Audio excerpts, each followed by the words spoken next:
পরমাণু চুক্তি না হলে ইরানের সাথে যুদ্ধ প্রায় অনিবার্য বলেছেন ফরাসি পররাষ্ট্রমন্ত্রী জ্যানুয়েল ব্যারো। যুক্তরাষ্ট্রের পরে ফ্রান্সের এই হুঁশিয়ারি একটুও নড়াতে পারেনি ইরানকে। নিজেদের সিদ্ধান্তে এখনও অনড় থেকে এগিয়ে যাচ্ছে দেশটি, কিন্তু প্রশ্ন থেকে যায়, একের পর এক দেশ কেন চড়াও হচ্ছে ইরানের উপর। ফ্রান্সের পররাষ্ট্রমন্ত্রী জ্যানুয়েল ব্যারো সতর্ক করেছেন, দ্রুত কোনো পরমাণু চুক্তি না হলেই ইরানের সাথে যুদ্ধ প্রায় অনিবার্য হয়ে উঠবে। 2 এপ্রিল উচ্চ পর্যায়ে বৈঠকের পর ফরাসি পররাষ্ট্রমন্ত্রী বলেন, কূটনৈতিক সমাধানের সুযোগ সীমিত হয়ে আসছে, আমাদের হাতে আর মাত্র কয়েক মাস সময় রয়েছে। ব্যর্থ হলে সামরিক সংঘাত অনিবার্য হয়ে উঠবে।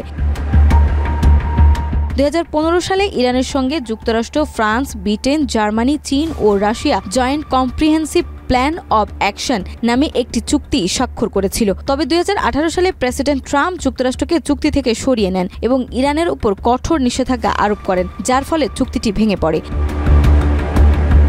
বর্তমানে ইউরোপীয় দেশগুলো ইরানকে আলোচনার টেবিলে ফেরাতে কূটনৈতিক ও অর্থনৈতিক চাপ প্রয়োগ করছে। সাম্প্রতিক সময়ে বিভিন্ন প্রযুক্তিগত আলোচনা হয়েছে, তবে যুক্তরাষ্ট্রের সর্বোচ্চ চাপ প্রয়োগ নীতি পরিস্থিতিকে আরও জটিল করে তুলেছে।